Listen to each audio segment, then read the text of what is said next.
responsibility of a standby lineman is to check in with mission control. That would be the transmission center that switches all the transmission circuits, and security. Security are the people who monitor all the cameras and any violations inside the sub. So the first thing you do is call security, and then you'll call mission control to let them know, identify yourself, that you're in the sub and you're going into the control house. You probably sometimes have 3 or 2 different control houses, transmission and distribution. It's up to the standby to let station L or A or station or mission control know what control house you're in.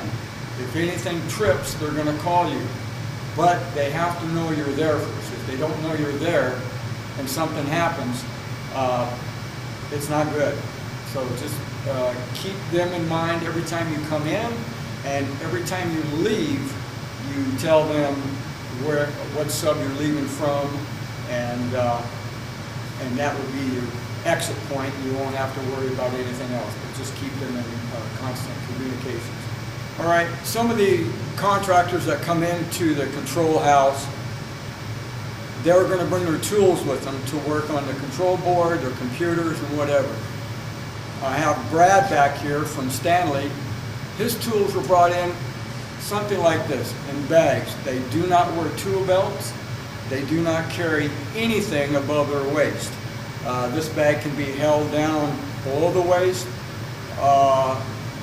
It would be up to the standby's discretion to allow carts to come in with tools on them, but I don't allow it. I don't allow any carts because they will, if they go down the breaker control aisle, they will trip or hit a breaker control. So I have them bring in a tool bag or a tool pouches that they carry off and on their hands, not on their sides. And that's one way to keep everything below the waist. Ladders are carried below the waist. Nothing is carried on top, on the shoulders, or at waist high. It's below the belt. Personally, is I do not let them walk down the aisle where the breaker control switches are. You'll see them possibly lit up as red, being closed. These breaker control switches open circuits, and in this case this is a transmission circuit sub, so if anybody hits that breaker control, you'll be opening up a transmission circuit, and then the appropriate phone calls have to be made to mission control and to my boss, Paula Russell, immediately. And do not put anything back in. Do not try to do anything at any time. Make a phone call first and relate to the appropriate people what has happened in the control house. Priority 1 is the control house. Outside is a different type of standby system. You'll watch them, but you can move around outside to different localities. As I said, in the control house, priority 1 is with these people at all times. In additional responsibilities of being in the control house and watching them in there, the other responsibility would be when you're in the battery room. These are 2-volt batteries in series. You come up to 136 volts DC. These batteries control the breaker control switches in there in some units and RTU units, and this is very essential that these batteries aren't shorted out.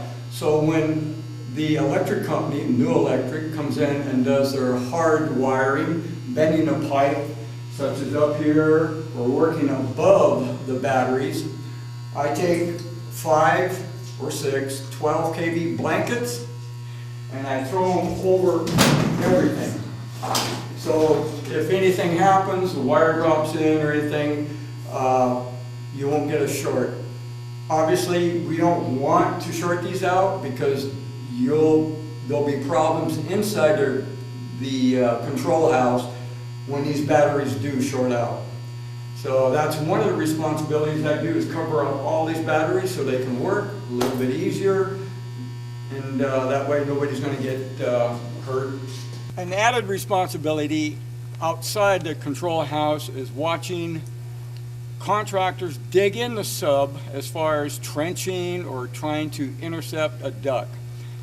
That breaker control switch, that 230 switch right over here, let's say if they had to bring some 3-inch from that control panel into the control house, well, they're going to dig in with, they like to use pneumatic tools, something that's easier, or maybe electric clay digger.